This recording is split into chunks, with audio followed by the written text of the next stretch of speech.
Hello dear students, my self Rajneesh Kumar. बच्चों, आज हम क्लास 10th का केमिस्ट्री का जो चैप्टर नंबर 5 है साइंस का, केमिस्ट्री इन एवरीडे लाइफ, ये हम स्टार्ट करने जा रहे हैं। ठीक है, तो चलिए चलते हैं अपने चैप्टर की ओर। केमिस्ट्री इन एवरीडे लाइफ का मतलब बच्चों, हम डे टू डे लाइफ में जो भी हम केमिकल सब्सटेंसेस यूज करते हैं, ठीक है, उनकी क्या प्रॉपर्टीज होती हैं। ठीक है, हमारे जो घरों में कई प्रकार के हम केमिकल कंपाउंड्स यूज करते हैं, क्या वो कंपाउंड्स है, कैसे बनते हैं, क्या उनका फॉर्मूला है। ठीक है, वो सारी चीजें देखेंगे। और बेसिक हमारे जो दो मेन प्रकार के केमिकल कंपाउंड्स है, एसिड्स, बेसिस, और उनके रिएक्शन से जो चीजें बनती है, सॉल्ट्स, ये क्या चीजें होती है। ठीक, तो सबसे पहले इन सभी चीजों के बारे में जानने से पहले हमको जानना जरूरी है बच्चों, इलेक्ट्रोलाइट किस चीज को बोलते हैं। ये शब्द बहुत इंपॉर्टेंट है, इलेक्ट्रोलाइट। तो शब्द इंडिकेट क्या करता है, इलेक्ट्रो मतलब it is something related with electricity, electric current से रिलेटेड कुछ हो सकता है। ठीक है, चलिए तो समझते हैं। इलेक्ट्रोलाइट का मतलब कोई भी एक सब्सटेंस है, मान लीजिए उसको हमने पानी में डाला, और पानी में डालने के बाद में वो घुल जाए, और घुलने का मतलब होता है वो आयंस में विभाजित हो जाए। It will dissociate, split into ions. और because of the presence of ions, चाहे वो पॉजिटिव आयन हो चाहे वो नेगेटिव आयंस हो, वो जो सॉल्यूशन बन गया हमारा घुलने के उपरांत, आयोनाइजेशन के उपरांत, वो सॉल्यूशन उन आयंस के कारण इलेक्ट्रिसिटी कैरी करता हो, ऐसा कोई भी सब्सटेंस इलेक्ट्रोलाइट कहलाता है। समझ में आ गया? So what is an electrolyte? An electrolyte is a substance which when added to water dissociates into ions. पानी में ऐड करने के उपरांत आयंस में टूट जाए, and the resulting solution conducts electricity. बच्चों, इलेक्ट्रिसिटी कैरी करने के लिए या तो फ्री इलेक्ट्रॉन्स चाहिए होते हैं, वो नॉर्मली कंडक्टर्स में होते हैं, सॉलिड कंडक्टर्स में, मेटल्स में। और सॉल्यूशंस में नॉर्मली जो कंडक्टिविटी होती है वो आयंस के कारण होती है, फ्री आयंस सॉल्यूशन स्टेट में। ठीक, तो उस सब्सटेंस को जैसे हम पानी में डालते हैं वो टूट जाता है आयंस में। और टूटना, डिसोशिएट होना मतलब घुल जाना, सॉल्युबल हो जाना। ठीक है, सो इट स्प्लिट्स या dissociates into ions, and the resulting solution conducts electricity. इस प्रकार का सब्सटेंस कहलाता है इलेक्ट्रोलाइट। ठीक है, and in an electrolyte the electrical conductivity is due to the movement of free ions। ये जो free ions हैं, पॉजिटिव और नेगेटिव आयंस, एनायन कैटायन, इन्हीं के मूवमेंट के कारण इलेक्ट्रिकल कंडक्टिविटी शो करते हैं। हमने पढ़ा है कि जो मूवमेंट ऑफ चार्ज होता है, flow of charge per unit time is called electric current. ठीक है, इलेक्ट्रिसिटी वाले चैप्टर में। तो सीधी बात है, चार्ज मतलब चाहे वो पॉजिटिव हो चाहे नेगेटिव हो, तो दोनों प्रकार के चार्ज का मूवमेंट होता है, यही इलेक्ट्रिकल कंडक्टिविटी का मेन इनका कारण होता है। चलिए, तो इलेक्ट्रोलाइट तो पता चल गया, सब्सटेंस पानी में डाला, आयंस में टूटा, और आयंस के कारण वो अच्छा कंडक्टर इलेक्ट्रिसिटी का, इलेक्ट्रोलाइट। अब दो मेन कैटेगरीज है इनके इलेक्ट्रोलाइट्स की। पहली है स्ट्रॉन्ग इलेक्ट्रोलाइट, दूसरी है वीक। अब स्ट्रॉन्ग कौन सा होता है? सीधी बात है, अगर स्ट्रॉन्ग इलेक्ट्रोलाइट है तो वो बहुत ज्यादा अच्छा कंडक्टर होगा। अच्छा कंडक्टर तब होगा जब वो ज्यादा मात्रा में आयंस बनाएगा। ज्यादा मात्रा में आयंस तब बनाएगा जब वो पूरी तरीके से कंप्लीटली आयंस में टूटेगा। समझ में आ गया? तो एक स्ट्रॉन्ग इलेक्ट्रोलाइट एक ऐसा सब्सटेंस है जो कंप्लीटली फुल्ली आयंस में टूट जाता है पानी डालने पर। और पानी डालने का मतलब पानी का प्रेजेंस जो होता है एक्वियस मीडियम कहलाता है। एक्वियस शब्द का मतलब होता है पानी का घोल। ठीक है, so a substance which dissociates into ions completely in an aqueous medium is called strong electrolyte. ठीक है, तो नॉर्मली बच्चों स्ट्रॉन्ग इलेक्ट्रोलाइट्स में एसिड भी होते हैं, बेसिस भी होते हैं, और सॉल्ट भी होते हैं। ठीक, तो एसिड्स में बहुत सारे एसिड्स हमारे, बेसिकली ये जो तीन एसिड्स हैं स्ट्रॉन्ग इलेक्ट्रोलाइट कैटेगरी में आते हैं, hydrochloric acid HCl, nitric acid HNO3, and sulphuric acid H2SO4। इन तीनों के अच्छे से आपको फॉर्मूले याद होने चाहिए। ठीक है, hydrochloric acid, nitric acid, sulphuric, ये तीन ही एसिड हैं जो स्ट्रॉन्ग हैं इलेक्ट्रोलाइट्स में। फिर बेसिस में बच्चों सिर्फ दो ही आते हैं। नॉर्मली बेसिस होते हैं मेटल हाइड्रोक्साइड्स, मेटल के OH आयन के साथ बनने वाले कंपाउंड्स हाइड्रोक्साइड। तो सोडियम और पोटेशियम के जो हाइड्रोक्साइड्स होते हैं ये स्ट्रॉन्ग बेस की कैटेगरी में आते हैं। बच्चे को जो हाइड्रोक्साइड्स, कैल्शियम, मैग्नीशियम, बेरियम, ये सारे वीक हैं। ठीक है, उसके बाद अधिकतर जो वाटर सॉल्युबल सॉल्ट होते हैं ये भी स्ट्रॉन्ग इलेक्ट्रोलाइट्स होते हैं। तो इसमें सोडियम, पोटेशियम, कैल्शियम, मैग्नीशियम, इनके सॉल्ट्स होते हैं, ये अधिकतर पानी में जो घुल जाते हैं, आयंस बनाते हैं, स्ट्रॉन्ग इलेक्ट्रोलाइट्स। समझ में आ गया? एसिड्स, बेसिस एंड सॉल्ट्स, ये सब इलेक्ट्रोलाइट्स की कैटेगरी में आते हैं। इवन जो हमारा खाने वाला नमक है, table salt, NaCl, that is a strong electrolyte. Clear है? तो स्ट्रॉन्ग इलेक्ट्रोलाइट सिंपल भाषा में क्या समझे?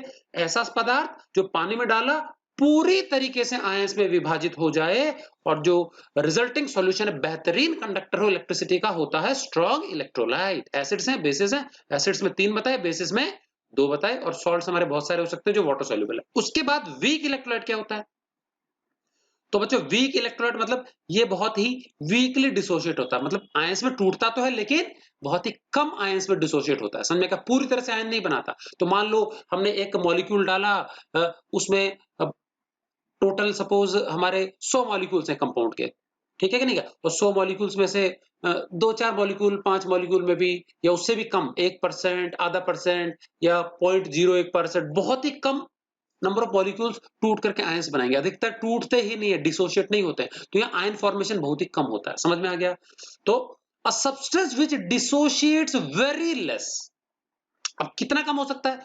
100 में से एक मॉलिक्यूल भी डिसोशिएट हो सकता है आयंस में, तो उसके बाद 10,000 में से एक मॉलिक्यूल हो सकता है, 1,00,000 में से एक मॉलिक्यूल भी हो सकता है। तो अलग-अलग रेट होती है। जितना कम डिसोसिएशन उतना ही वीक। समझ में आ गया कि नहीं का?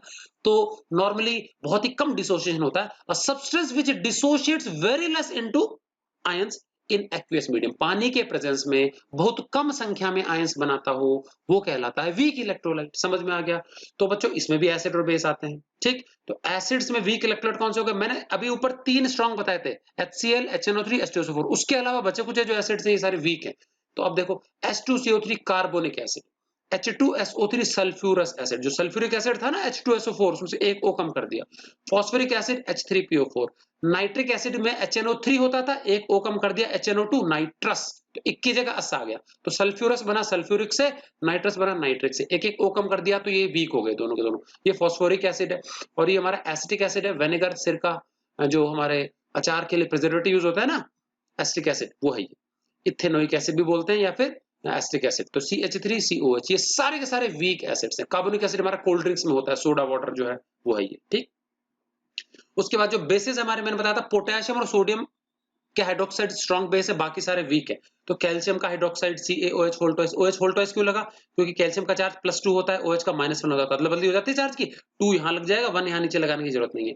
मैग्नीशियम का भी इसी प्रकार चार्ज +2 होता है, तो magnesium hydroxide MgOH whole twice. Ammonium का चार्ज बच्चों +1 होता है, NH4+1 और OH -1, ठीक है? तो दोनों का चार्ज बैलेंस हो गया, तो नीचे कोई नंबर लगाना नहीं है। Ammonium hydroxide NH4OH।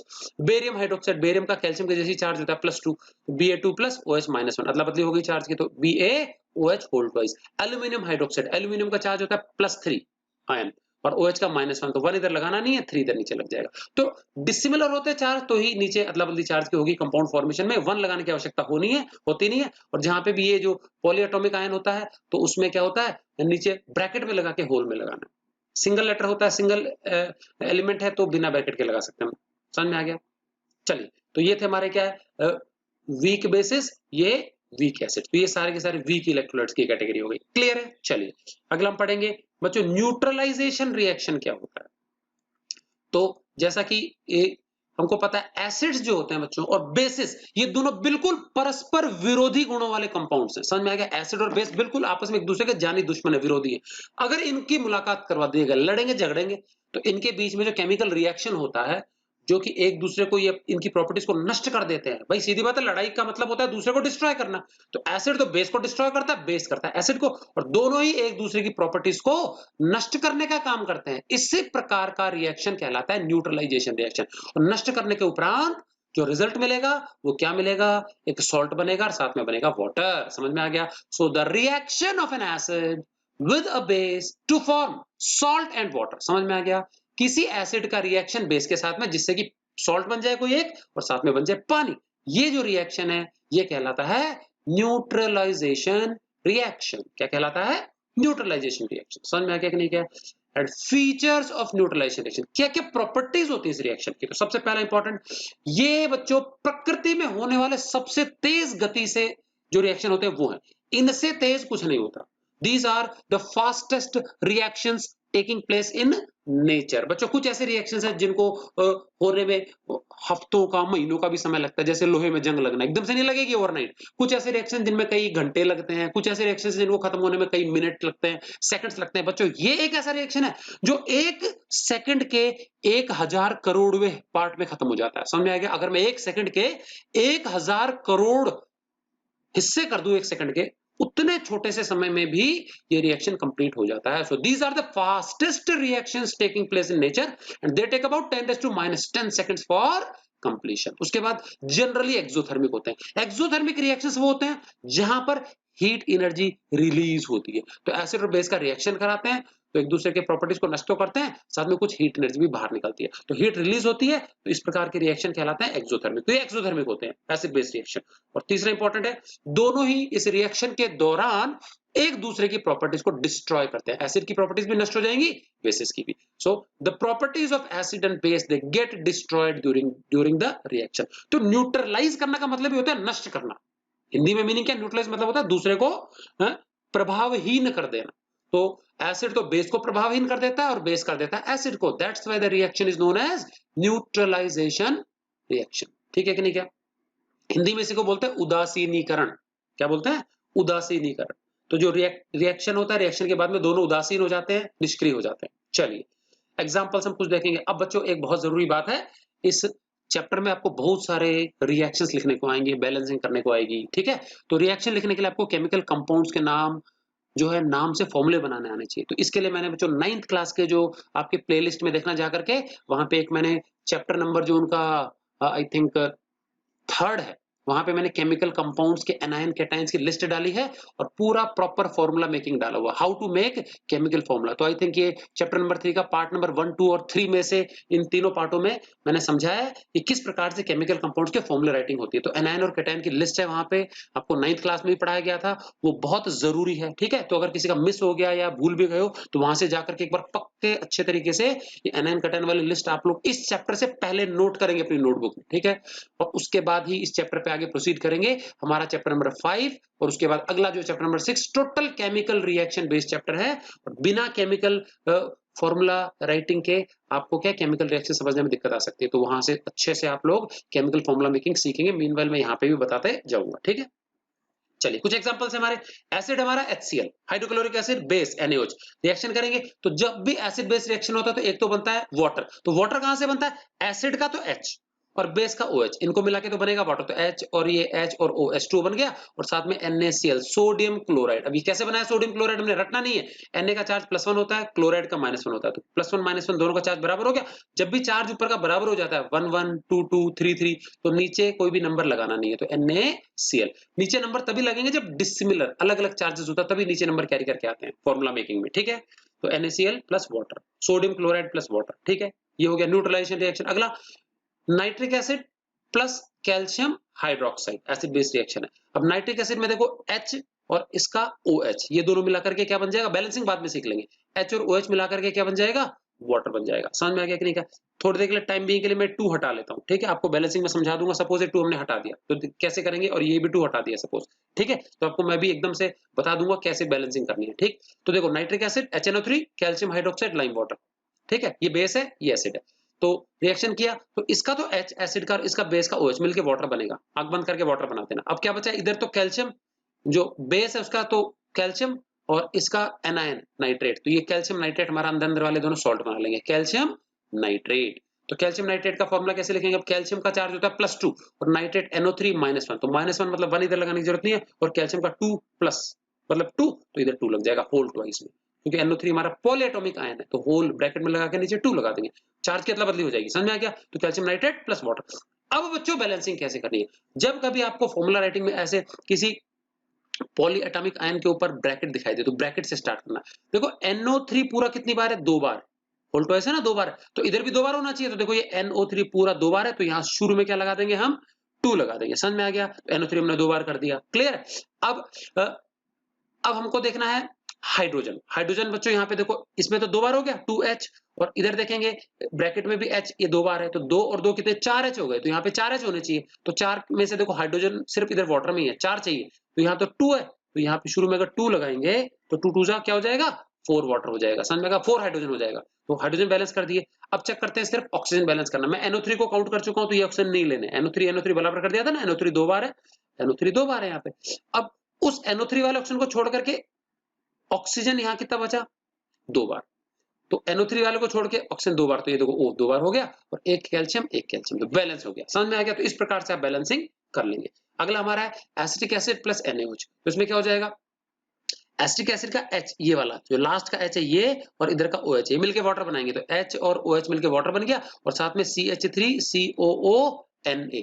बच्चों ऑर्गेनिक कंपाउंड्स में जो होता है नेगेटिव वाला पार्ट पहले लिखा जाता है, नेगेटिव वाला पार्ट पहले लिखा जाता है। नॉर्मल कंपाउंड जो होते हैं उसमें पॉजिटिव वाला पहले लिखते हैं, नेगेटिव बाद में लिखते हैं। तो इसमें नॉर्मली क्या होता है, जो एनायन होता है काफी बड़ा होता है, तो एनायन जो होता है उसमें कार्बन, हाइड्रोजन और ऑक्सीजन ही होते हैं नॉर्मली, तो उसको हम शुरू में लिखते हैं। तो CH3COO- एसिडेट आयन ये हो गया, और Na+ ये बाद में आ जाएगा। ठीक है, आप पहले भी लिख दोगे तो फर्क नहीं पड़ेगा, लेकिन नॉर्मल तरीका ये है। तो CH3COO, सोडियम एसीटेट, ये सॉल्ट हो गया हमारा। ठीक, बैलेंस डी ऑलरेडी। उसके बाद sulphuric acid and ammonium hydroxide. ठीक, अभी इसमें H एसिड का और इसका OH मिलके तो वाटर बनेगा। ठीक है, और अमोनियम NH4 और SO4 ये मिलके सल्फेट, अमोनियम सल्फेट। अमोनियम का चार्ज होता है +1, सल्फेट का -2, तो 2 इधर लग जाएगा होल ट्वाइस में, और 1 इधर लगाने की जरूरत नहीं है। ठीक है, अब देखो NH4 यहाँ 2 बार लग गया, तो यहाँ हमने देखो 2 लगा दिया बैलेंसिंग के लिए, 2 बार अमोनियम हो गया। ठीक है, उसके अलावा जो H है, देखो इसमें 2 हो गए H, और इसमें भी 2 हो गए, तो 2 2 4, तो 4 करने के लिए यहाँ पे 2 की जगह हमने 2 से इनटू कर दिया, तो 2 वाटर हो गया। क्लियर है, तो इस प्रकार से बैलेंसिंग भी हमको करनी है।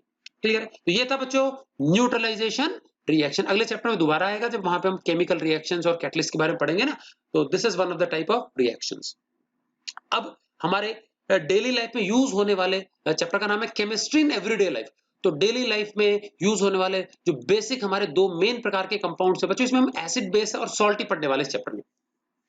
तो सबसे पहले एसिड, सबने सुना होगा एसिड्स बेसिस, आप 8th क्लास से सुनते आ रहे हो, बट एक्चुअल में ये एसिड क्या बला है, what are acids and bases क्या होते हैं, तो इसके बारे में हमको डिटेल में थोड़ा देखना है कि एसिड किस किस प्रकार के कंपाउंड्स को बोलते हैं एंड बेसिस किस प्रकार के कंपाउंड्स को बोलते हैं। ठीक है कि नहीं क्या?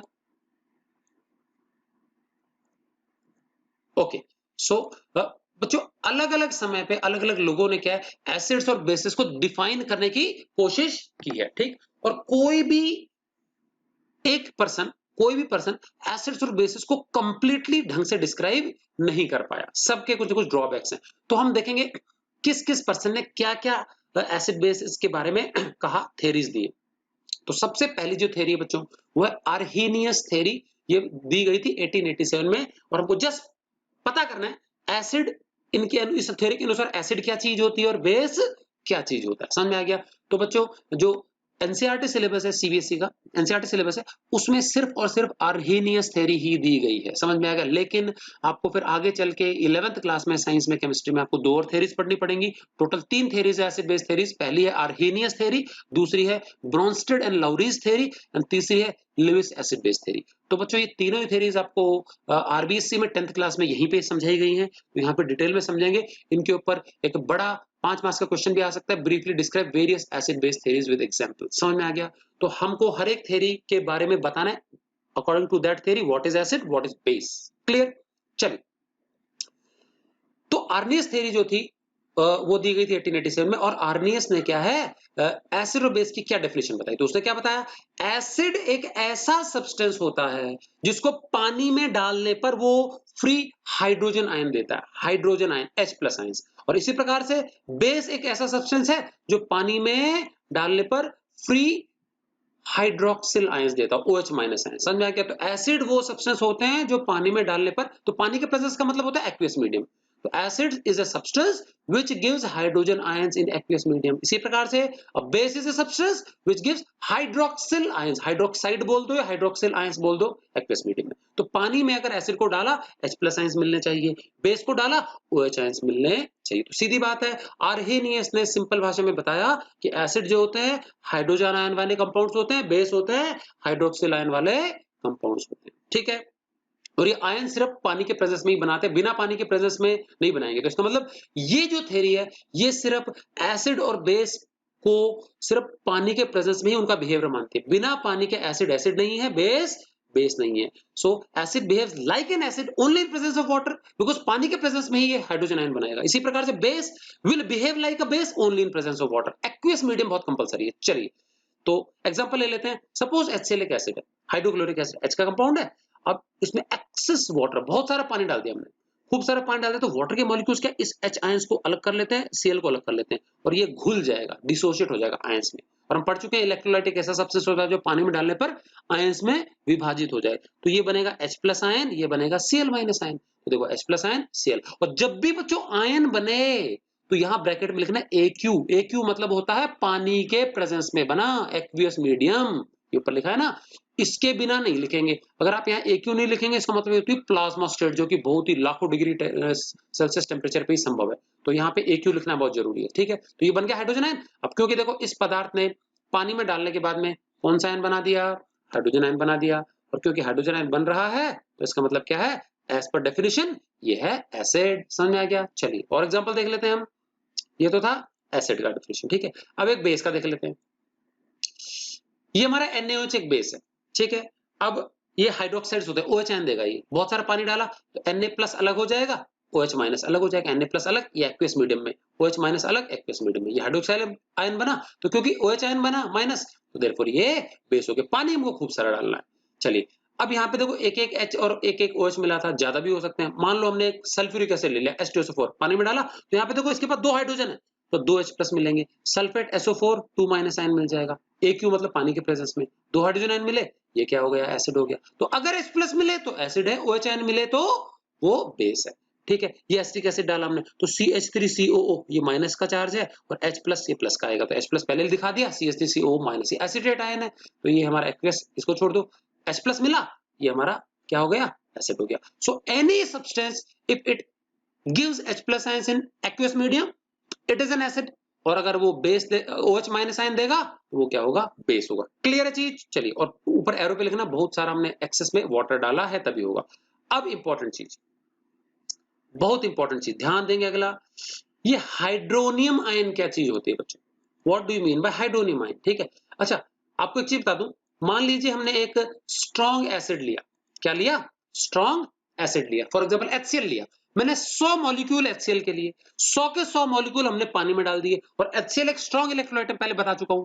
तो पूरा का पूरा डिसोसिएट होगा, एक HCl टूटेगा तो एक H+ बनेगा, एक Cl- बनेगा। 100 के 100 HCl टूटेंगे कंप्लीटली, तो 100 बनना चाहिए H+ और 100 बनना चाहिए Cl- आयन। 100 H+ आयन बनने तो चाहिए, लेकिन वास्तव में 100 HCl मॉलिक्यूल पानी में डालने के उपरांत भी हमको एक भी H+ पानी में नहीं होता रियलिटी में। कहां गए सारे के सारे। तो नॉर्मली पानी के अंदर जो होता है सॉल्यूशन में, इवन हम कोई सा भी एसिड डालें, तो H+ ions they are not found as H+ ions, वो H+ आयंस किसी दूसरे आयन में कन्वर्ट हो जाते हैं। कैसे होते हैं वो समझेंगे। वो बदल जाते हैं हाइड्रोनियम आयंस में। किसमें बदल जाते हैं, हाइड्रोनियम आयंस में। तो ये हाइड्रोनियम आयन क्या चीज है समझते हैं। When acids are added to water, जब भी एसिड को पानी में डाला जाता है, दे डिसोशिएट, वो टूटेंगे, आयनाइज होंगे to give free H+ ions. H+ ion तो बनाएंगे।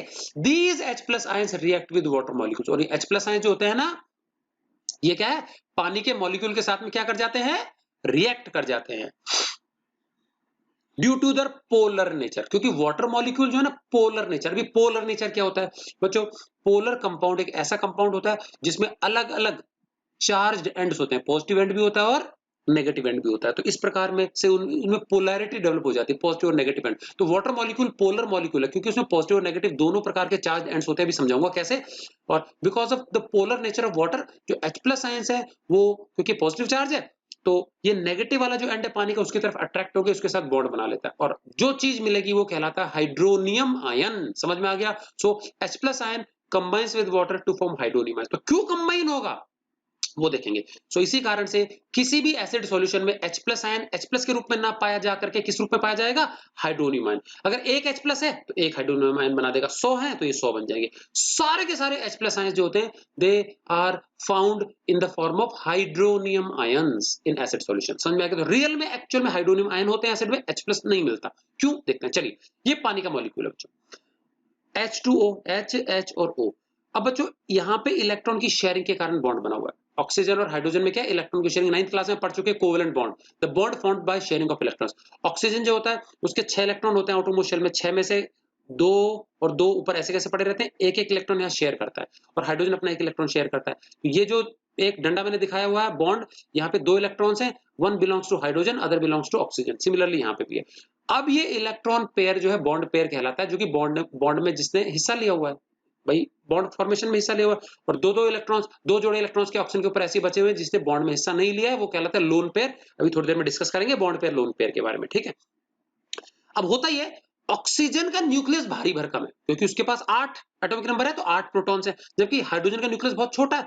तो ऑक्सीजन का भारी भरकम न्यूक्लियस होने के कारण नॉन मेटेलिक है ये, तो इसका इलेक्ट्रॉन पुलिंग पावर ज्यादा है, ज्यादा अट्रैक्टिवनेस है इसकी। तो क्या करता है, ये जो इलेक्ट्रॉन का जो जोड़ा है ना बॉन्ड पेयर, इसको ये थोड़ा सा अपनी ओर खिसका के रखता है। तो ये जोड़ा इधर वाला और इधर वाला दोनों को ये ज्यादा अपने नजदीक खिसका लेता है, इलेक्ट्रॉन पुलिंग पावर ज्यादा है। तो किसी भी एलिमेंट की इलेक्ट्रॉन्स को अपनी तरफ आकर्षित करने की जो प्रॉपर्टी है, इसको इलेक्ट्रोनेगेटिविटी बोलते हैं, इलेक्ट्रॉन गेन करने की प्रॉपर्टी। तो गेन तो पूरा नहीं कर पाता क्योंकि बॉन्ड बनाया हुआ, कोवलेंट बॉन्ड शेयरिंग होती है, लेकिन ये जरूर अपने नजदीक खिसका लेता है। और ये थोड़ा सा नजदीक खिसक जाते हैं तो इस पे थोड़ा सा माइनस का चार्ज आता है, इसको मैंने डिनोट किया डेल्टा माइनस। अच्छा, अगर पूरा इलेक्ट्रॉन खींच ले, गेन कर दे, तो फुल माइनस का चार्ज, ये लूज कर देगा प्लस का चार्ज। लेकिन ना तो इसने पूरी तरह से लूज किया है, ना इसने पूरी तरह से गेन किया है, इसके थोड़ा नजदीक खिसक गया है, नजदीक शिफ्ट हो गया, सिर्फ शिफ्टिंग हुई है डायरेक्शनल। तो शिफ्टिंग के कारण इस पे हल्का सा नेगेटिव चार्ज आ गया क्योंकि इलेक्ट्रॉन इसके ज्यादा नजदीक है, और इससे थोड़ा दूरी हो गई है तो ये हल्का सा पॉजिटिव चार्ज आ जाएगा। तो डेल्टा का मतलब होता है वेरी स्मॉल नेगेटिव पॉजिटिव। तो इस प्रकार से दो अपोजिट एंड्स बन गए, डेल्टा नेगेटिव ऑक्सीजन पे बनेगा, डेल्टा पॉजिटिव बनेगा हाइड्रोजन।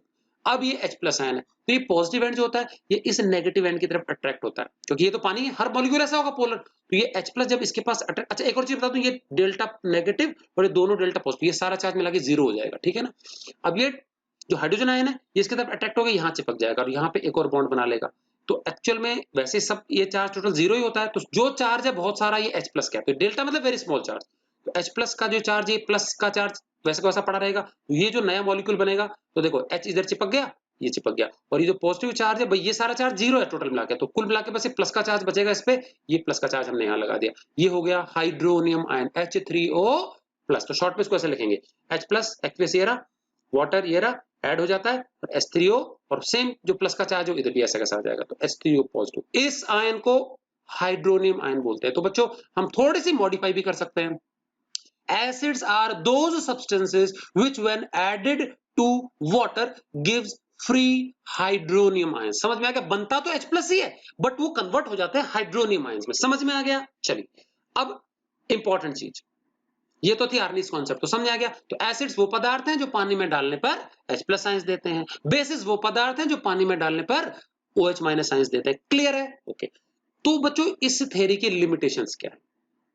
पहली limitation, it describes only those compounds as acid that contain hydrogen atom. सिर्फ ये उन्हीं कंपाउंड्स को एसिड का दर्जा देता है जिन पे H हो, हाइड्रोजन एटम हो। बिना हाइड्रोजन के ये एसिड मानता ही नहीं है। समझ में आ गया कि नहीं? क्या there are many substances that do not have hydrogen atom, और बहुत सारे ऐसे सब्सटेंसेस हैं जिनमें एसिडिक गुण होता है बावजूद इसके कि उसके पास हाइड्रोजन एटम नहीं है। तो ये थ्योरी कहती है हाइड्रोजन वाले कंपाउंड ही एसिड होते हैं। तो मैं कुछ एग्जांपल बता देता हूं कि बहुत सारे ऐसे कंपाउंड्स हैं जिनके पास हाइड्रोजन नहीं है, स्टिल उनमें एसिडिक गुण होता है। तो ये नॉन मेटल ऑक्साइड्स हमारे आते हैं।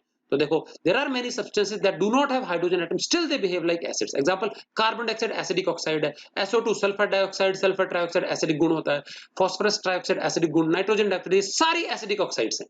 सब में एसिडिक गुण है और हाइड्रोजन का नामो निशान भी नहीं है। तो ये एक पहला लिमिटेशन। तो ये सिर्फ हाइड्रोजन कंपाउंड होने को नेसेसरी मानता है एसिड्स में, जबकि ऐसा नहीं है, बहुत सारे और कंपाउंड को कवर नहीं कर पाती थ्योरी।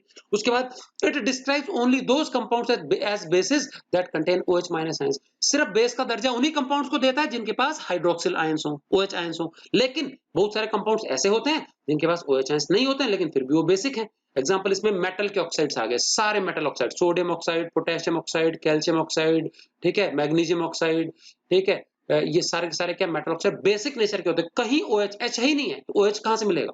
समझ में आ गया। लेकिन फिर भी क्या है, ये बेसिक होते हैं।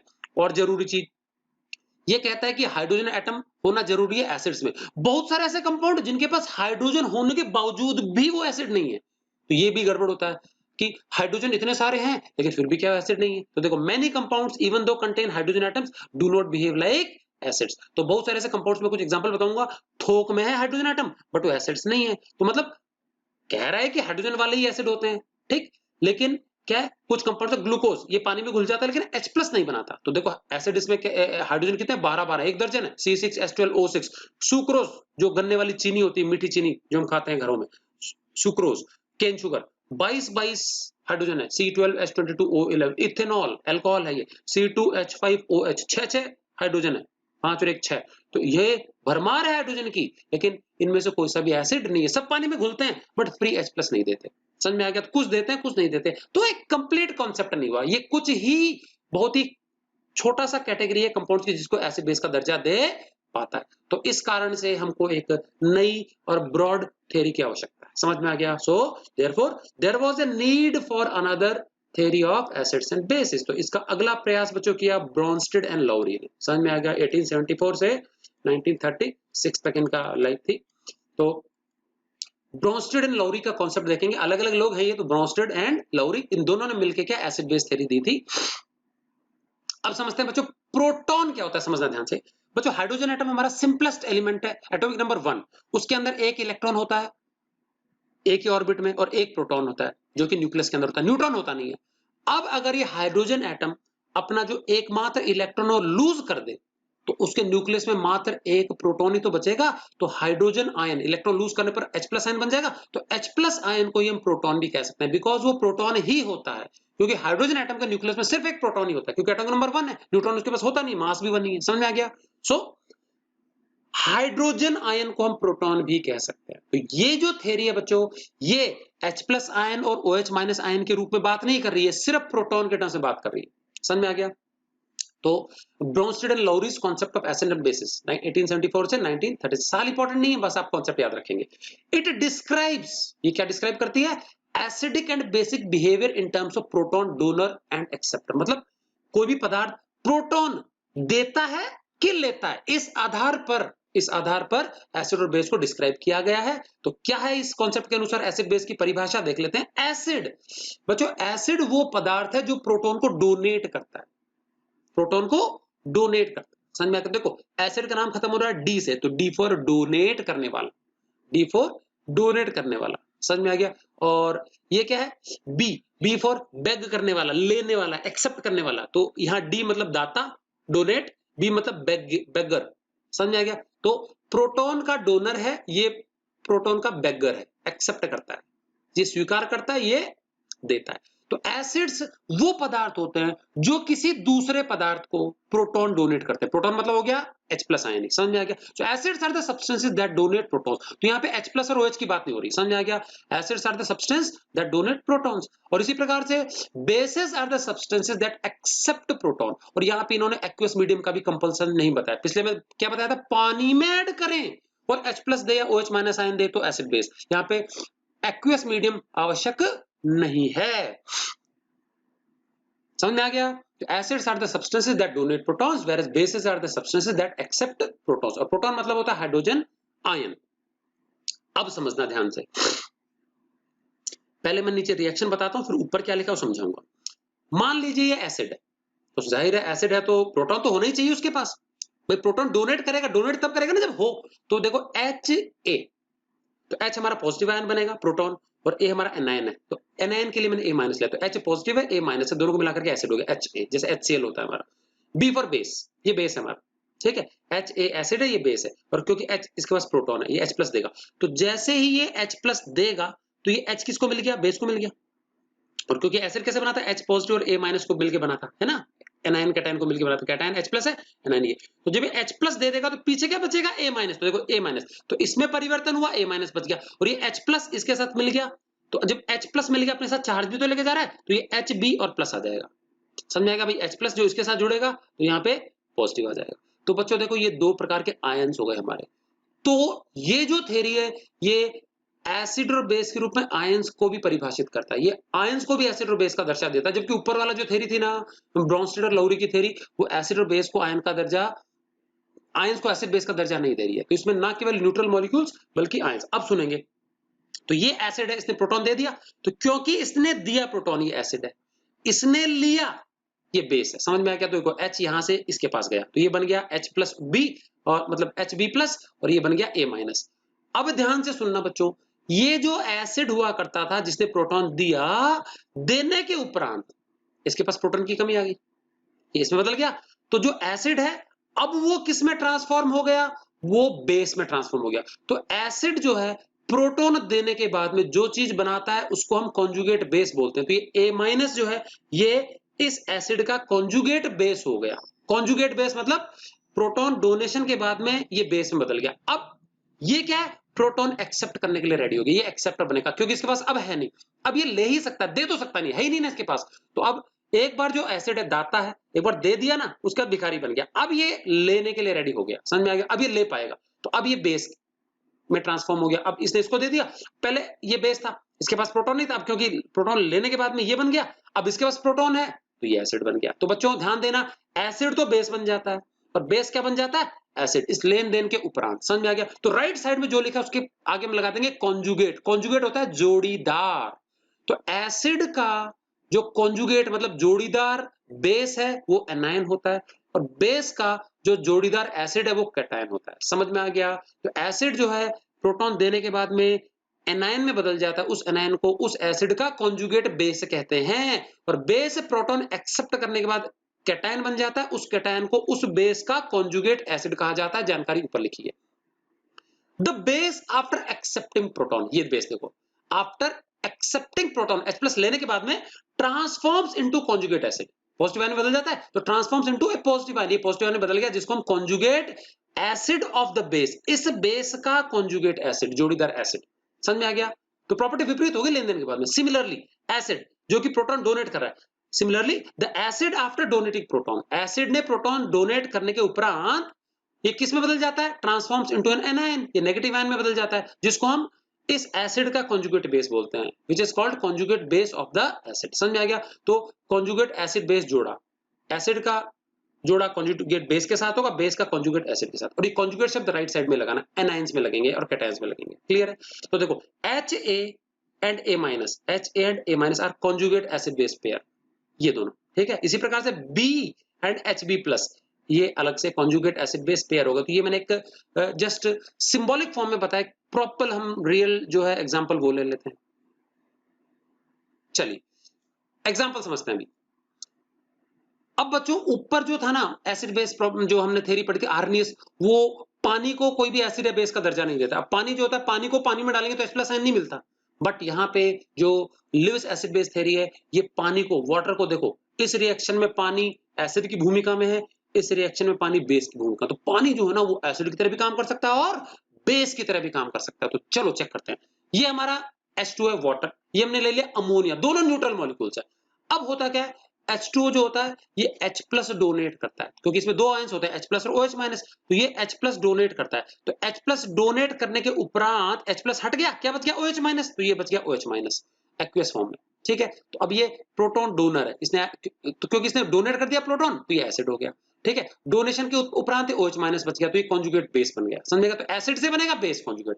चलिए अब वो H प्लस कहां गया, इस अमोनिया के पास में गया। तो मैंने यहां से देखो एरो मार्क करके लिखा इट विल एक्सेप्ट प्रोटॉन। अब अगर H प्लस इसमें जुड़ेगा तो NH और H तो 4 हो गए और पॉजिटिव चार्ज उस पर लग जाएगा सेम, दोनों का टोटल चार्ज प्लस हो जाएगा। तो NH4 प्लस बन गया एक्वियस मीडियम में। और ये क्या है, एक्वियस मीडियम कंपल्सरी नहीं है, लगाना तो लगा देना। ठीक है। तो अमोनियम आयन बन गया।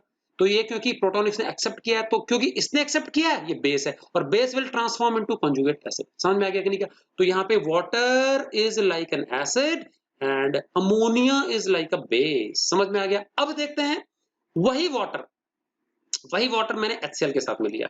अब इस बार HCl ज्यादा स्ट्रॉन्ग एसिड है, तो HCl जो होता है पानी को प्रोटॉन डोनेट करेगा। यहां पहले पानी कर रहा था डोनर, पानी था डोनर, अब यहाँ पे पानी एक्सेप्टर बनेगा। तो इस बार HCl जो होता है डिसोशिएट होकर H प्लस देगा किसको, वाटर को, और वाटर के H प्लस को गेन कर लेगा। तो सबसे पहले HCl ने प्रोटॉन डोनेट किया, डोनेट करने के बाद में Cl माइनस आयन बच जाएगा, H प्लस दे दिया तो Cl माइनस बचेगा। तो Cl माइनस क्योंकि इसने डोनेट किया ये एसिड है, और एसिड किसमें बदल गया, कॉन्जुगेट बेस में बदल गया, Cl माइनस क्लोराइड आयन। ठीक है। अब ये प्रोटॉन इसने ले लिया तो H2O में मैंने बताया था प्रोटॉन ऐड होने से H3O प्लस आयन बनेगा, हाइड्रोनियम आयन। इसने एक्सेप्ट कर लिया, क्योंकि एक्सेप्ट ये कर रहा है, ये बेस है, क्या है, ब्रोंस्टेड लोरी बेस हो गया। और बेस ने जब प्रोटॉन ले लिया तो H3O बन गया प्लस, और बेस का बनेगा कॉन्जुगेट एसिड बन जाएगा। समझ में आ गया। तो ये हो गया हमारा कॉन्जुगेट एसिड, हाइड्रोनियम आयन, तो इसने एक्सेप्ट किया। ठीक है ना। तो ये कॉन्जुगेट एसिड बेस पेयर बन गए हमारे। क्लियर है। तो यहां पर वाटर बेस की भूमिका में, वहां पे एसिड। तो एक ही सब्सटेंस के दो अलग अलग नेचर हो सकते हैं रिएक्शन चेंज करने के बाद में। समझ में आ गया। तो अब बच्चों इस जो ये जो हमने अभी पढ़ी थे, क्या है थ्योरी, इसका मेन एडवांटेज है ये न केवल न्यूट्रल मॉलिक्यूल्स को एसिड बेस का दर्जा देता है, बल्कि ये आयंस को भी एसिडिक और बेसिक बिहेवियर देता है। अब यहाँ क्लोराइड आयन क्या है, ये बेसिक है, बेस है, ये हाइड्रोनियम आयन ये एसिड हो गया। तो जो एनायन हो गए वो बेस हो जाएंगे, कैटायन जो हो गए वो एसिड हो जाएंगे। और ये न्यूट्रल मॉलिक्यूल भी, तो मतलब ये ना केवल न्यूट्रल मॉलिक्यूल बल्कि आयंस को भी एसिड बेस का दर्जा देता है, जो कि आर्निश कॉन्सेप्ट नहीं दे पा रहा था। तो एडवांटेज क्या है? It assigns acidic and basic behaviour to ions also. समझ में आ गया? आयंस को भी एसिड और बेस का दर्जा देता है। डिसएडवांटेज क्या है? It does not explain acidic behaviour of aprotic acids. ये कहता है कि भाई जो सब्सटेंस प्रोटॉन डोनर है वो एसिड है, जो प्रोटॉन डोनर है वो एसिड है। तो इस प्रकार के एसिड जिनके पास प्रोटॉन होता है प्रोटिक एसिड कहलाते हैं, बिकॉज़ दे हैव प्रोटॉन्स। और एप्रोटिक एसिड वो हो गए जिनमें एसिडिक गुण तो है लेकिन प्रोटॉन ही नहीं है। तो अब अगर प्रोटॉन नहीं है, प्रोटॉन नहीं है तो प्रोटॉन देगा कहां से? तो बिना प्रोटॉन वाले भी बहुत सारे सब्सटेंस हैं जो एसिडिक हैं, उनका बिहेवियर नहीं समझा पा रहा। अभी देखा था हमने बताया था आर्निश कॉन्सेप्ट में भी, carbon dioxide, sulphur dioxide, sulphur trioxide, BF3, ये कुछ ऐसे सब्सटेंसेस हैं जो एसिडिक बिहेवियर शो करते हैं। किसी के पास कोई प्रोटॉन नहीं है तो डोनेट ही कहां से करेगा? एसिडिक बिहेवियर कैसे है? तो इनको एक्सप्लेन नहीं कर पाता। फिर कमी आई, समझ में आ गया? और कमी आई, हमको एक और मॉडर्न नए कॉन्सेप्ट की आवश्यकता है। तो तीसरा जो कॉन्सेप्ट है बच्चों वो दिया था लिविस ने, Lewis concept of acids and basis. इसने 1923 में कॉन्सेप्ट दिया। इसने एक नया ही चीज दे दी। इसने क्या बताया बच्चों? एसिड वो सब्सटेंस होता है जो दूसरे सब्सटेंस से एक लोन पेयर ऑफ इलेक्ट्रॉन्स को एक्सेप्ट करता है। तो ए फॉर एक्सेप्टर, किसका acceptor? Loan pair of electrons. तो बच्चों आर्निश कॉन्सेप्ट, हाइड्रोक्सिल आयन फ्री या H+ आयन फ्री पानी में डालने पर मिलने चाहिए एसिड बेस के द्वारा। ब्रोंस्टेड और लौरी कॉन्सेप्ट में प्रोटॉन डोनर एक्सेप्टर के रूप में यहां पे इलेक्ट्रॉन पेयर जो होता है loan electron pair, loan pair of electrons, इसका एक्सेप्टेंस या डोनेशन। ठीक है, तो कोई भी सब्सटेंस है लोन पेयर ऑफ इलेक्ट्रॉन्स को देता है या लेता है, इस आधार पे एसिड बेस होता है। एसिड जो होता है एक्सेप्टर है और बेस क्या है? डोनर है। समझ में आ गया? तो बेस डोनेट करता है और एसिड यहां पे क्या कर रहा है? एक्सेप्टर कर रहा है। ठीक है, so an acid is a substance that accepts a lone pair of electrons, a base is a substance that donates a lone pair of electrons. समझ में आ गया? अब यहां बहुत इंपॉर्टेंट शब्द आपकी परेशानी में समझ गया हूं कि आपको समझ में नहीं आई, ये लोन पेयर क्या बला है? What do you mean by lone pair? तो अभी समझ लेते हैं बच्चों। लोन पेयर पहले मैं समझा रहा हूं, उसके बाद हम वापस आएंगे अपने मुद्दे पे। ठीक है कि नहीं? क्या लोन मतलब? खाली बैठा, बेकार, कोई काम धाम नहीं कर रहा। समझ में आ गया? तो लोन पेयर ऑफ इलेक्ट्रॉन्स को समझने के लिए हम कुछ बॉन्डिंग समझ लेते हैं बच्चों। कोई भी कंपाउंड है, मॉलिक्यूल है, वो मॉलिक्यूल के चारों ओर जो इलेक्ट्रॉन्स होते हैं वो दो मेन प्रकार के हो सकते हैं किसी भी एटम के चारों ओर, या तो बॉन्ड पेयर होंगे या वो लोन पेयर होंगे। देखो जरा, लोन पेयर ऑफ इलेक्ट्रॉन्स क्या होते हैं? The pair of electrons in valence shell. किसी भी मॉलिक्यूल में कोई एटम होता है, एटम के चारों जो सबसे बाहरी शेल में जो उसके इलेक्ट्रॉन्स होते हैं ना, अब जो सबसे बाहरी शेल के इलेक्ट्रॉन्स होते हैं उसमें से कुछ इलेक्ट्रॉन ऐसे होते हैं जो बॉन्डिंग में हिस्सा लेते हैं, पार्टिसिपेशन करते हैं, कुछ बॉन्डिंग में हिस्सा नहीं लेते, जो किसी बंधन में बंध गए शेयरिंग के द्वारा। समझ में आ गया? जो बॉन्ड का हिस्सा बन गए वो तो बॉन्ड पेयर हो जाते हैं। पेयर क्यों? क्योंकि जोड़े में ही पार्टिसिपेशन होगा। भाई अगर एक एटम इलेक्ट्रॉन देगा साझेदारी के लिए तो दूसरा भी देगा। अगर इस एक एटम ने एक इलेक्ट्रॉन दिया तो दूसरा भी एक देगा, तो एक जोड़ा इलेक्ट्रॉन हो गया। अगर एक एटम दो इलेक्ट्रॉन देगा तो दूसरा भी दो देगा, तो दो जोड़े इलेक्ट्रॉन हो गए, तो जोड़े में होंगे। सो वो इलेक्ट्रॉन के जोड़े जो किसी बॉन्ड का हिस्सा है बॉन्ड पेयर कहलाते हैं। जो बॉन्ड का हिस्सा नहीं है, खाली है, यूज ही नहीं हो रहे, वो लोन पेयर। समझ में आ गया? और क्योंकि बंधे हुए इलेक्ट्रॉन अगर बॉन्ड का हिस्सा है तो they can not be donated, वो इजीली डोनेशन के लिए अवेलेबल नहीं होते। और जो फ्री में खाली बैठे हैं, जो बॉन्ड का हिस्सा नहीं है, they are readily available for donation. समझ आ गया? तो एसिड वो पदार्थ है जो इलेक्ट्रॉन, जो लोन पेयर है ना, खाली इलेक्ट्रॉन का पेयर जो बॉन्ड का हिस्सा नहीं, उसको एक्सेप्ट करता है। और बेस क्या होता है? दाता है, डोनर। अच्छा, दाता बड़ा होता है ना, बी फॉर बेस, बड़ा, डोनर, ऐसे याद रख सकते हैं। ठीक है, तो pair of electrons in valence shell that do not participate in bond formation, जो बॉन्ड का हिस्सा नहीं है, लोन पेयर। ठीक है, the electron pairs involve in covalent bonding are called bond pair. और जो कोवेलेंट बॉन्ड, इलेक्ट्रॉन शेयरिंग के कारण जो बॉन्ड बनता है उसका हिस्सा है, वो बॉन्ड पेयर कहलाता है। तो एग्जांपल समझ लेते हैं, वाटर मॉलिक्यूल और अमोनिया से समझते हैं इसको। वाटर के मॉलिक्यूल में ऑक्सीजन पे दो बॉन्ड पेयर है। ठीक है, ऑक्सीजन के पास में सॉरी दो लोन पेयर है और दो ही बॉन्ड पेयर। तो देखो, water molecule has two bond pairs and two lone pair of electrons. Ammonia has three bond pairs and only one lone pair. समझते हैं क्या? इसके लिए हमको वाटर का फॉर्मूला H2O, H और O, और अमोनिया का है NH3, NH3। तो टोटल मिला के हमको तीन एलिमेंट्स के इलेक्ट्रॉनिक कॉन्फ़िगरेशन पता होना चाहिए, ऑक्सीजन, हाइड्रोजन, नाइट्रोजन। मैं तीनों का लिख रहा हूँ। ऑक्सीजन का एटॉमिक नंबर 8 होता है, तो पहले शेल में दो इलेक्ट्रॉन, दूसरे में 6, 2 6। हाइड्रोजन का एटॉमिक नंबर 1 है, पहले शेल में एक इलेक्ट्रॉन। नाइट्रोजन का 7 है, तो पहले शेल में 2, अगले वाले में 5। तो आउटर मोस्ट शेल को वैलेंस शेल बोलते हैं। तो ऑक्सीजन के वैलेंस शेल में 6 इलेक्ट्रॉन है, हाइड्रोजन के में 1 है, इसमें 5 है। अब हाइड्रोजन को अपने पहली शेल की क्षमता 2 होती है, तो 2 कंप्लीट करने के लिए सिर्फ 1 इलेक्ट्रॉन की आवश्यकता है। ऑक्सीजन को आउटरमोस्ट शेल में सेकंड शेल में 8 इलेक्ट्रॉन होने चाहिए क्षमता के अनुसार, तो इसमें 2 की कमी है। नाइट्रोजन में 3 की कमी है, तो ये 3 इलेक्ट्रॉन शेयर करेगा, ये 1 ही करेगा, ये 2 करेगा। क्लियर है? चलिए अब बात करते हैं पहले वाटर मॉलिक्यूल की। मैंने जानकारी कैसे लिखी, 2 बॉन्ड पेयर 2 लोन पेयर कैसे पता चला। चलिए ये ऑक्सीजन है, ये H है, ये H है। अब जो भी इसके बाहरी शेल में इलेक्ट्रॉन्स हैं, ठीक है, वही बॉन्डिंग में हिस्सा लेते हैं, तो उनको दिखाया मैंने रेड डॉट से। तो हाइड्रोजन के पास देखो 1 इलेक्ट्रॉन है, एक ही ऑर्बिट है, एक ही शेल है, 1 इलेक्ट्रॉन, तो मैंने ये 1 1 दिखा दिया। ऑक्सीजन के बाहरी शेल में, ये अंदर वाले पार्टिसिपेट नहीं करेंगे बॉन्डिंग में, बाहरी शेल में 6 इलेक्ट्रॉन्स हैं, तो 6 में से देखो ऊपर देखो जोड़े में 2, साइड में 2, राइट साइड में, और 1 और 1, तो 6 हो गए। देखो 1 2 3 4 5 6, एक इसने इस हाइड्रोजन की तरफ रखा, एक इसने इसकी तरफ रखा। ठीक, अब ये हाइड्रोजन ने 1 इलेक्ट्रॉन इधर बीच में रख दिया, इस ऑक्सीजन ने एक बीच में रख दिया, दोनों 1 1 शेयर कर लेंगे। तो होगा क्या, इस ऑक्सीजन से इस हाइड्रोजन को 1 इलेक्ट्रॉन मिल गया साझेदारी के लिए, तो इस ये हीलियम जैसा हो गया, 1 इलेक्ट्रॉन मिल गया, नीचे वाले को इधर से 1 मिल गया, ये भी हीलियम जैसा हो गया। ठीक है, बदले में इस ऑक्सीजन को इससे भी 1 मिला, हाइड्रोजन से इससे भी 1 मिला, तो इसको 2 मिल गए दोनों से, तो इसको 2 इलेक्ट्रॉन मिलने से यहाँ 8 हो जाएंगे, तो ये नियॉन जैसा कॉन्फ़िगरेशन हो जाएगा। तो देखो इधर H और H बॉन्ड बन गया। तो देखो ये दोनों को मैंने ऐसे साइड वाइज रख दिया ओरिएंटेशन में, और ये दोनों को मैंने ऐसे रख दिया। तो अब देखो ऑक्सीजन के चारों तरफ 8 इलेक्ट्रॉन हो गए, इस हाइड्रोजन के ये देखो ये 2 हो गए, इसके भी ये 2 हो गए। समझ में आ गया कि नहीं गया? अब बच्चों इसमें ध्यान देंगे यदि हम, तो H और O के बीच में ये जोड़ा इलेक्ट्रॉन का शेयर हो रहा है, इस H और O के बीच में ये जोड़ा शेयर हो रहा है, तो ये दो जो पेयर्स हैं इलेक्ट्रॉन्स के, जो बॉन्ड का हिस्सा है, ये बॉन्ड पेयर है, और ये जो ऊपर 2 और राइट साइड में 2 दिखा रहे हैं, ये लोन पेयर होगा, ये हिस्सा नहीं है। तो जो बॉन्ड पेयर उसको मैं डैश से दिखा सकता हूं। तो H और O के बीच में देखो ये जोड़ा इलेक्ट्रॉन को, इसको मैंने डैश से लगा दिया, ये बॉन्ड है, बंद गया, ये फ्री नहीं है, और H ये बंद गया।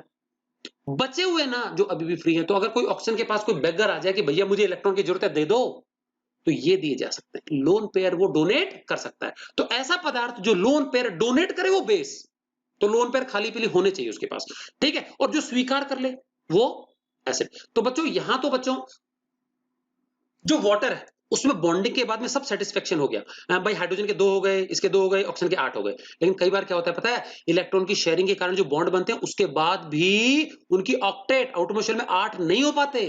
मैं कुछ एग्जांपल बताऊंगा आगे कि वो बड़ी प्रॉब्लम होती है। तो उनके पास जब नहीं हो पाते तो वो कोई डोनर उनको मिल जाता है, तो उसे स्वीकार करने के लिए बैठ जाते हैं, उनसे इजीली ले पाते हैं इलेक्ट्रॉन्स। ठीक है, तो ये कोवेलेंट बॉन्ड फॉर्मेशन मैंने वाटर का दिखा दिया, समझ में आ गया? 2 bond pair 2 lone pair. Ammonia का देख लेते हैं एग्जांपल हम।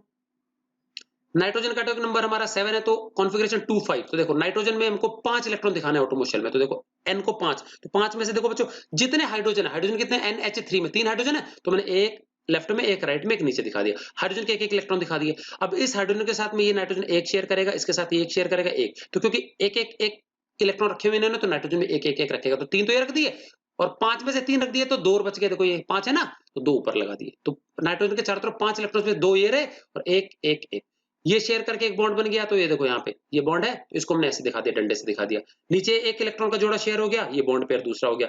राइट साइड में ये एक बॉन्ड पेयर हो गया, तो 3 तो बॉन्ड पेयर हो गए, और ऊपर का जो इलेक्ट्रॉन का जोड़ा है वो अभी भी किसी बॉन्ड का हिस्सा नहीं है, ये लोन पेयर हो गया। तो बच्चों वाटर में 2 लोन पेयर, अमोनिया में 1 लोन पेयर। ठीक है, तो ये दोनों हमारे लिविस बेस हैं, बिकॉज इनके पास खाली इलेक्ट्रॉन के जोड़े हैं, तो ये डोनेट कर सकते हैं। तो लिविस बेस क्या होता है, जो इलेक्ट्रॉन पेयर, जो लोन इलेक्ट्रॉन पेयर उसका डोनर होता है। समझ में आ गया? डेफिनेशन पढ़ेंगे ऊपर। एसिड होता क्या है, acid is a substance that accepts a lone pair of electrons, while base, Lewis base is a substance that donates a lone pair electron। तो बच्चों यहाँ पे हम जब भी एसिड और बेस का नाम लिखेंगे, जब ये थ्योरी बताएंगे, तो हम एसिड को अकेला एसिड ना कहकर लुईस एसिड बोलेंगे, Lewis base. So what is an Lewis acid? Lewis acid is a substance that accepts a lone pair of electrons, and Lewis base is a substance that donates a lone pair of electrons। Clear है? चलिए ये देखिए, तो अब इसको हम ऐसे show कर सकते हैं। तो अमोनिया NH3 था, तो जो लोन पेयर उसको हम ऐसे डॉट से शो करेंगे। एक ही है इसके पास, अभी समझाया मैंने, और वाटर के पास 2 हैं, तो या तो दोनों एक तरफ दिखा दो या ऊपर नीचे दिखा दो। तो जिसके पास जितने ज्यादा लोन पेयर ऑफ इलेक्ट्रॉन्स उतना अच्छा डोनर, ये थोड़ा कम अच्छा डोनर है, ज्यादा, तो दोनों ही लिविस बेस हो गए। समझ में आ गया? तो some examples of Lewis base, बच्चों खाली इलेक्ट्रॉन्स के जोड़े होने चाहिए। समझ में आ गया? तो सीधी बात है, ये इलेक्ट्रॉन रिच सब्सटेंसेस होते हैं, they have readily available electron pairs, lone pairs for donation. ठीक है, तो एक तो न्यूट्रल मॉलिक्यूल भी हो सकता है, और बच्चों इलेक्ट्रॉन पेयर डोनेशन के लिए अवेलेबल होते हैं एनायन के पास में, क्योंकि एनायन ऑलरेडी छीन के बैठते हैं इलेक्ट्रॉन्स। भाई एनायन कैसे बनता है? दूसरे से इलेक्ट्रॉन लेने के बाद में माइनस का चार्ज आता है, तो माइनस का चार्ज आने के कारण उसके पास फ्री इलेक्ट्रॉन्स होते हैं, तो वो भी डोनेट कर सकता है। तो या तो न्यूट्रल मॉलिक्यूल होगा तो ऐसा लोन पेयर होना चाहिए, या फिर एनायन, ये दोनों ही लेविस बेस का काम करते हैं। तो some examples of Lewis bases are, क्या है?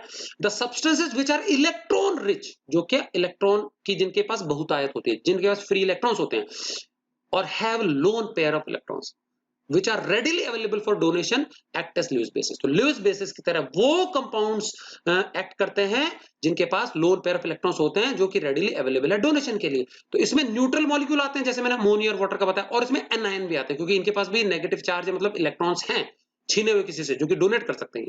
तो वाटर और अमोनिया ये दो तो हो गए हमारे लोन पेयर के कारण, ऑक्सीजन के पास दो लोन पेयर है, नाइट्रोजन के ऊपर एक लोन पेयर है। और एनायन में हमारे कोई भी एनायन आंख बंद करके जिसमें नेगेटिव चार्ज हो, chloride ion, hydroxyl ion, fluoride, bromide, any ion, it is also Lewis base.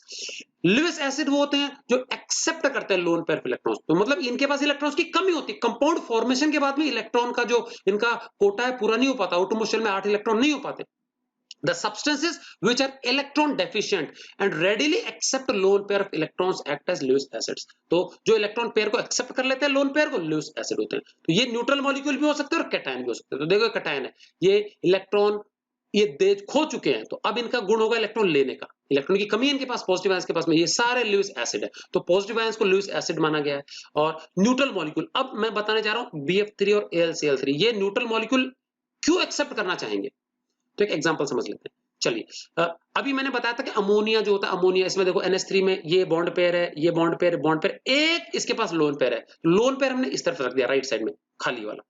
अच्छा BF3, बच्चों बोरॉन का जो एटॉमिक नंबर होता है वो होता है 5, तो अगर हम इसका कॉन्फ़िगरेशन करेंगे तो 2,3 आएगा, एटॉमिक नंबर 5 है, तो इसके आउटर मोशन में 3 इलेक्ट्रॉन है, बोरॉन ने एक इधर रख दिया, एक इधर रख दिया, एक इधर रख दिया, और 3 फ्लोरीन से एक इलेक्ट्रॉन शेयर कर लिया। तो अब बॉन्डिंग के उपरांत भी देखेंगे, बोरॉन जो होता है, बोरॉन उसका एटॉमिक नंबर 5 है, आउटर मोस्ट शेल में 3 इलेक्ट्रॉन है, तो पूरा करने के लिए इसको 5 की आवश्यकता है। 5 में से फ्लोरीन जो है ना, फ्लोरीन केवल 3 इलेक्ट्रॉन कंट्रीब्यूट कर पा रहा है, तो भाई 3 तो खुद के हो गए और 3 मिले फ्लोरीन से, तो फ्लोरीन तो सेटिस्फाई हो गया। फ्लोरीन के आउटर मोस्ट शेल में 7 इलेक्ट्रॉन है, 7 में से इसको एक यहां से मिल गया, यहां से मिल गया, यहां से मिल गया, तो इसके आउटर मोस्ट शेल में 8-8 हो रहे हैं। प्रॉब्लम बोरिन का, बोरॉन का है, बोरॉन के आउटर मोस्ट शेल में 8 नहीं हो पा रहे, सिर्फ इसके आउटर मोस्ट शेल में 3 इलेक्ट्रॉन है, और 3 इसको फ्लोरीन से मिल गया, अभी भी 6 हो गए, 2 की अभी भी कमी है। तो ये मॉलिक्यूल न्यूट्रल होने के बावजूद भी इलेक्ट्रॉन डेफिशिएंट है, 2 इलेक्ट्रॉन की कमी है, तो कहीं से इसको अगर 2 मिल जाते हैं ना तो ये एक्सेप्ट कर लेगा, ठीक है। अब ये जो हमारा अमोनिया, इसके पास लोन पेयर है ये एक, तो ये एक इसको डोनेट कर देता है। बच्चों डोनेट का मतलब ये नहीं कि दे करके भग जाएगा, नहीं, ये सिर्फ शेयरिंग के लिए देगा, डोनेट तो करेगा बट ये खुद उसको परमानेंटली दान नहीं कर देगा, ये वहीं पे रहेगा। इसके भी होंगे और इसके भी, सिर्फ बीच में रखेगा, साझेदारी करने के लिए देगा, उसमें इसका कोई कंट्रीब्यूशन नहीं है। तो देखो NH3 मैंने ऐसा कैसे लिख दिया, NH3, और ये 2 इलेक्ट्रॉन्स हैं, ये प्लस की जगह यहाँ बीच में आ गए, जो कि बोरोन और नाइट्रोजन के बीच में शेयर हो रहे हैं, और ये इलेक्ट्रॉन का जोड़ा ये इधर की ओर जा रहा है, मतलब नाइट्रोजन ने दिया बोरोन को, तो हम एक एरो लगा देंगे pointing from donor to acceptor, तो ये डोनर एटम है जिसने अपने इलेक्ट्रॉन्स शेयर करने के लिए दे दिए। तो नॉर्मल कोवेलेंट बॉन्ड होता है, इसमें दोनों की साझेदारी होती है, एक इलेक्ट्रॉन इसका एक इसका है। ये एक स्पेशल प्रकार का कोवेलेंट बॉन्ड है जिसमें कि जो पूरा इलेक्ट्रॉन पेयर है वो एक जने ने ही दिया, एक एटम ने दिया, और शेयरिंग दोनों के बीच में होती है। तो ये शेयरिंग वाला जो बॉन्ड है इसको हम एरो से दिखाते हैं, इसको हम डेटिव बॉन्ड भी बोलते हैं। क्या बोलते हैं? Dative bond. तो NH3 BF3 एक हमारा कंपाउंड बन गया, इस प्रकार का कंपाउंड कोऑर्डिनेशन कंपाउंड कहलाता है, और ये जो बॉन्ड है डेटिव बॉन्ड। तो ये इलेक्ट्रॉन का जोड़ा नाइट्रोजन के पास जो लोन पेयर था वो इसने इसको डोनेट कर दिया, अब ये नाइट्रोजन का भी है और इसका भी है, अब ये ज्यादा स्टेबल हो गया। तो ये हो गया अमोनिया बोरो ट्राइफ्लोराइड कॉम्प्लेक्स, अमोनिया और बोरोन ट्राइफ्लोराइड कॉम्प्लेक्स कंपाउंड बन गया। तो इस प्रकार के कंपाउंड्स कॉम्प्लेक्स कंपाउंड कहलाते हैं, और जो बॉन्ड बनेगा वो डेटिव बॉन्ड। समझ में आ गया? तो देखो in the above example ammonia behaves like Lewis acid, तो उस ऊपर वाला एग्जांपल है अमोनिया लुईस एसिड की भूमिका में है, लोन पेयर ऑफ इलेक्ट्रॉन इसने डोनेट किया और इसने एक्सेप्ट किया, तो ये लुईस ये लुईस बेस है, इसने डोनेट किया और इसने एक्सेप्ट किया, ये लुईस एसिड हो गया। तो देखो ammonia behaves like Lewis base and donates a lone pair of electron to boron trifluoride, BF3 को देता है, which accepts the lone pair of electrons, और ये एक्सेप्ट कर रहा है, तो ये लुईस एसिड हो गया। The arrow in NH3 BF3 complex, इस कॉम्प्लेक्स में जो एरो है ना, ये एरो ये बीच में, ये डेटिव बॉन्ड रिप्रेजेंट करता है, ये शो करता है किसने इलेक्ट्रॉन का लोन पेयर किसको ट्रांसफर किया, किसको दिया डोनेशन के लिए, ठीक है। तो ये डोनर हो गया, रेसिपिएंट हो गया। तो direction of arrow shows that electrons are transferred from ammonia to BF3 for sharing, ये दान दे करके भाग नहीं जाएगा, ये सिर्फ शेयरिंग के लिए दिया, तो मतलब ये दोनों के ही है, नाइट्रोजन का भी और ये बोरॉन का भी है। तो इस प्रकार का बॉन्ड डेटिव बॉन्ड कहलाता है। ठीक है, कोऑर्डिनेशन बॉन्ड या कोऑर्डिनेट बॉन्ड भी, ये आपने 9th क्लास में पढ़ा हुआ है। आयनिक बॉन्ड इलेक्ट्रॉन ट्रांसफर के कारण होता है, एक इलेक्ट्रॉन दे देता है तो दूसरा ले लेता है। डेटिव बॉन्ड में क्या होता है, कोवेलेंट बॉन्ड में इलेक्ट्रॉन की शेयरिंग होती है बराबर में। बराबर शेयरिंग मतलब होता है एक एटम अगर एक इलेक्ट्रॉन देगा तो दूसरा भी एक देगा, एक अगर 2 इलेक्ट्रॉन देगा शेयरिंग के लिए दूसरा भी 2 देगा, एक 3 देगा तो दूसरा भी 3 देगा, तो single double and triple covalent bond. और डेटिव बॉन्ड एक स्पेशल प्रकार का कोवेलेंट बॉन्ड है जहां पे बॉन्डेड इलेक्ट्रॉन का जोड़ा एक ही एटम कंट्रीब्यूट करता है, शेयर दोनों करते हैं। ठीक, द एरो इन अमोनिया, ये समझ में आएगा, डेटिव बॉन्ड है ये, और ये हमेशा डोनर से रेसिपिएंट की तरफ होता है। तो ये ऊपर की जो तीनों थ्योरीज हमने पढ़ी बच्चों, Arrhenius theory, Bronsted and Lowry's theory and Lewis theory, ये तीनों ही में से कोई भी एक थ्योरी संपूर्ण नहीं है। कोई भी एक थ्योरी जो है ये पूरी तरीके से एसिड बेस नेचर को समझा नहीं पाती सभी कंपाउंड्स को, तो तीनों एक दूसरे की पूरक है। समझ में आ गया? So of the above 3 theories none is able to explain the acidic and basic nature of all other substances. अकेले एक थ्योरी सक्षम नहीं है, देयरफॉर सारी थ्योरी एक दूसरे की पूरक है, सबको हमको पढ़ना जरूरी है बच्चों। तो बच्चों आज की वीडियो के लिए इतना ही। नेक्स्ट वीडियो में हम देखेंगे एसिड्स के बारे में स्टडी करेंगे, बेसिस के बारे में स्टडी करेंगे कि उनकी क्या जनरल प्रॉपर्टीज होती हैं, फिजिकल प्रॉपर्टीज में क्या अंतर है उनके, और बेसिक उनकी जो केमिकल प्रॉपर्टीज है, केमिकल रिएक्शंस क्या होते हैं। मीनवाइल आप एसिड्स और बेसिस के फॉर्मूले और नेम्स उनके लर्न कर लेंगे। सो मिलते हैं नेक्स्ट वीडियो में। Till then goodbye and thanks for watching. अच्छे से पूरा टॉपिक वाइज समझ करके नोट्स तैयार कर लेंगे।